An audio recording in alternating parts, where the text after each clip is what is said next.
One thing, though, we're talking rookies real quick, Broder. Yes. Two best rookies on the field, obviously. Best player on the field. We already talked about it, Brian Branch. Second best rookie on the field, and probably one of the best in the NFL, Sam Laporta. You can't deny it. On my drive over here, I was thinking about this in this segment here.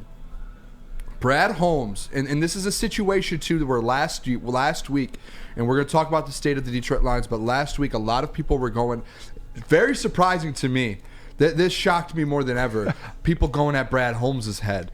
I know. For Jahmyr Gibbs. Oh, you took Jahmyr Gibbs at 12. Oh, it was just one. It was literally 2 weeks into his career. And we're going to go at Brad Holmes for taking Jahmyr Gibbs at number 12. Now, let me tell you something real quick. Everybody who talks about Jahmyr Gibbs at 12, he traded back. He got the pick to where he got Sam Laporta. And yes, and Lucas tried to throw the argument to me to where, well, if you don't make that trade, if you make that trade, you probably don't get Brian Branch. Maybe not as well. So you're sitting there, you trade back for Jahmyr Gibbs, and you basically get yourself in a position to get a Sam Laporta and a Brian Branch who falls, and they have that depth to be able to do that. You came out of this NFL draft class with one, and let me put this into context too for you guys. What were the two things that we needed on this Detroit Lions team going into the draft? Secondary, and on offense, what were we doing? We had only three guys, three average players, tight end by committee. So at some point, you knew Brad Holmes was probably going to take a tight end. Definitely not in the first round like Green Bay or like we used to.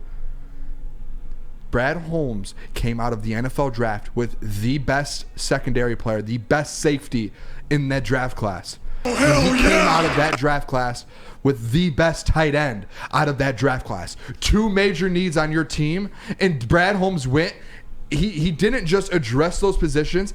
He got the best secondary player and the best safety in the draft class, and he got the best tight end in the draft class. How many other tight ends were taken in the first round? Two, maybe? Well, I think it was just Michael Mayer. Musgraves went to the Green Bay, and Michael Mayer went to Vegas. The Bills got one, boys. And Bills, Dalton Kincaid out of Utah, I think. That's in the first round.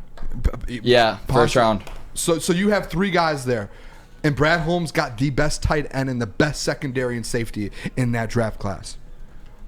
So all those people that were going at Brad Holmes' head, now you're sitting here on a Monday and you look stupid. Because he has two of the best players in that draft. Yeah, it really looks like these two guys on offense specifically, they're going to be ballers for the next 5 to 6 years, just putting up huge numbers on this offense. And with J-Mo coming back, it's going to open up even more things over the middle for Laporta and Gibbs coming out of the backfield. And to that point, too, I could say those are the best safety, the best secondary player, and the best tight end in the draft. That's not even those aren't even our first two overall picks in the draft. That's not our 12th or 18th pick. That's wild? Our second round picks, where he got one of the best secondary player in the draft and the best tight end in the draft. And he did that in the second round.